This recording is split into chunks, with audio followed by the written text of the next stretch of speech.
Pot to plates நேயர்களுக்கு வணக்கம். தீபாவளி வர்றதுனால நம்மளோட சேனலில் தீபாவளி ஸ்பெஷலாக நிறைய ஸ்வீட் ரெசிபிலாம் பார்த்துட்ருக்கோம். அந்த வரிசையில் இன்றைக்கி ரவா லட்டு எப்படி பண்ணுறது அப்படின்னு பார்க்க போகிறோம். இதை செய்ய என்னென்ன பொருள் தேவைன்னு கீழே டிஸ்கிரிப்ஷனில் கொடுத்துருக்கேன். இப்போ இதை எப்படி பண்ணுறதுன்னு பார்க்கலாம்.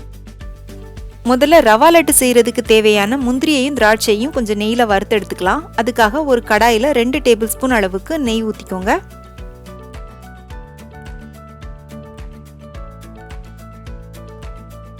நெய் நல்லா உருகுனதுக்கு அப்புறமா இதில் ஒரு 50 கிராம் அளவுக்கு முந்திரி போட்டு வறுத்துக்கோங்க. முந்திரி நல்லா பொன்னிறம் வர்ற அளவுக்கு வறுத்துக்கோங்க. இதில் நீங்கள் முந்திரி பருப்பு போடுறதுக்கு பதிலாக வேர்க்கடலை போட்டு பண்ணாலும் நல்லாயிருக்கும். வேர்க்கடலையை நல்லா தோல் எல்லாத்தையும் எடுத்துட்டு அதை நெய்யில் வறுத்து நீங்கள் ரவையோடு சேர்த்து லட்டு பண்ணலாம். அதுவும் ரொம்ப நல்லாயிருக்கும். முந்திரி இந்த மாதிரி நல்லா பொன்னிறமாக வறுபட்டதுக்கு அப்புறமா இதை எடுத்து வேறொரு பாத்திரத்தில் மாற்றி வச்சுருங்க.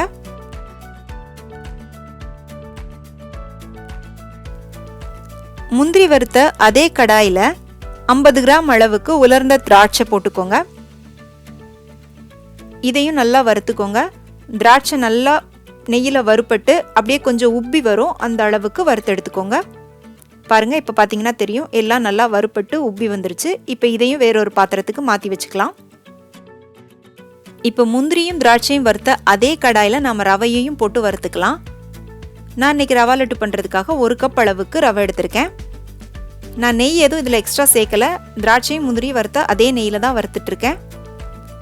அடுப்பை நல்லா மீடியம் ஃப்ளேமில் வச்சுட்டு ரவை நல்லா கொஞ்சம் கலர் மாறி வாசனை வர்ற அளவுக்கு வறுத்துக்கோங்க. கருக விட்டுறாதீங்க. ரவை நல்லா வறுபட்டதும் எடுத்து தனியாக வச்சுக்கோங்க. இப்போ நம்ம லட்டு பண்ணுறதுக்கு தேவையான சர்க்கரையை ஒரு மிக்சி ஜாரில் போட்டு பவுடர் பண்ணி எடுத்துக்கலாம். 1 கப் அளவு ரவைக்கு 3/4 கப் அளவுக்கு சர்க்கரை எடுத்துக்கோங்க. கொஞ்சம் கூடுதல் இனிப்பு வேணும் அப்படின்னு நினச்சிங்கன்னா 1 கப் அளவுக்கு எடுத்துக்கோங்க. இப்போ இதை மிக்சி ஜாரில் போட்டு நல்லா பவுடர் பண்ணி எடுத்துக்கோங்க.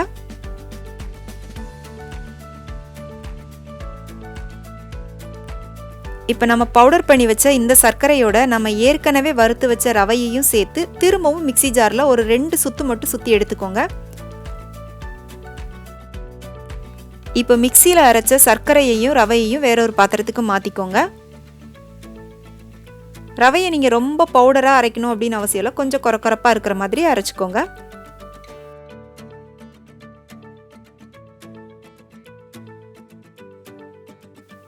இதோட ஒரு 1/2 டீஸ்பூன் அளவுக்கு ஏலக்காய் தூள் போட்டுக்கோங்க.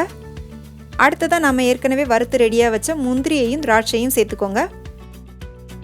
நம்ம ஏற்கனவே ஒரு 2 டேபிள் ஸ்பூன் அளவுக்கு நெய் ஊற்றி அதில் முந்திரி திராட்சை ரவை எல்லாத்தையும் வறுத்து எடுத்துருக்கோம். இப்போ ஒரு 3 டேபிள் ஸ்பூன் அளவுக்கு நெய் ஊற்றிக்கோங்க. நெய் நல்லா உருக்குன நெய்யாக ஊற்றிக்கோங்க. இப்போ இது எல்லாத்தையும் நல்லா கலந்து விட்டுக்கோங்க. கொஞ்சம் கட்டி கட்டியாக சர்க்கரை எதுவும் இருந்துச்சுன்னா அதெல்லாம் நல்லா உடச்சி விட்டு நல்லா கலந்து விட்டுக்கோங்க. இதில் நான் ஒரு 1/4 கப் அளவுக்கு நல்லா சூடான பால் எடுத்திருக்கேன். இதை இந்த ரவையில் சேர்த்து நல்லா கலந்துக்கலாம். பாலை மொத்தமாக ஊற்றாமல் கொஞ்சம் கொஞ்சமாக ஊற்றி கலந்துக்கோங்க. நீங்கள் பால் ஊற்றி கலக்கும்போது பாலோட சர்க்கரை சேர்றதுனால கொஞ்சம் இலக்கம் கொடுத்துட்டு வரும். கொஞ்ச நேரத்தில் அது செட் ஆகிட்டு உங்களுக்கு நல்லா லட்டு பிடிக்கிற பக்குவத்துக்கு உங்களுக்கு வந்துடும். நான் இன்றைக்கி 1 கப் ரவையில் லட்டு பண்ணுறதுனால எல்லா ரவையிலையும் பாலை ஊற்றி கலந்துட்டேன். இதே நீங்கள் அதிகமான குவான்டிட்டியில் லட்டு பண்ணுறீங்க அப்படின்னா கொஞ்சம் கொஞ்சமாக ரவை எடுத்துகிட்டு அதில் பாலை ஊற்றி கலந்து லட்டு பிடிச்சிக்கோங்க.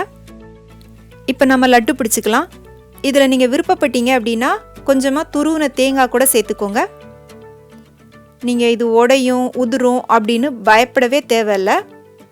நீங்கள் லட்டு பிடிக்கும்போது நல்லா டைட்டாக பிடிச்சிக்கோங்க. அவ்வளோதான், நம்மளோட சூப்பரான ரவா லட்டு தயாராகிடுச்சு. இதே மாதிரி எல்லா லட்டையும் பிடிச்சிருங்க. இப்போ தான் சமையல் கற்றுட்ருக்கவங்க கூட ரொம்ப ஈஸியாக செய்கிற அளவுக்கு எளிமையான ஒரு ஸ்வீட் ரெசிபி இது. கண்டிப்பாக இந்த தீபாவளிக்கு உங்கள் வீட்டில் இதை செஞ்சு பார்த்துட்டு எப்படி இருந்துச்சுன்னு உங்களுடைய கருத்துக்களை எனக்கு மறக்காமல் கீழே கமெண்ட் செக்ஷனில் சொல்லுங்கள். இந்த ரெசிபி பிடிச்சிருந்தா உங்கள் ஃப்ரெண்ட்ஸுக்கும் ஷேர் பண்ணுங்கள், லைக் பண்ணுங்கள், சேனலுக்கு சப்ஸ்கிரைப் பண்ணுங்கள். மீண்டும் வேறொரு ரெசிபியோடு சந்திக்கிறேன். நன்றி, வணக்கம்.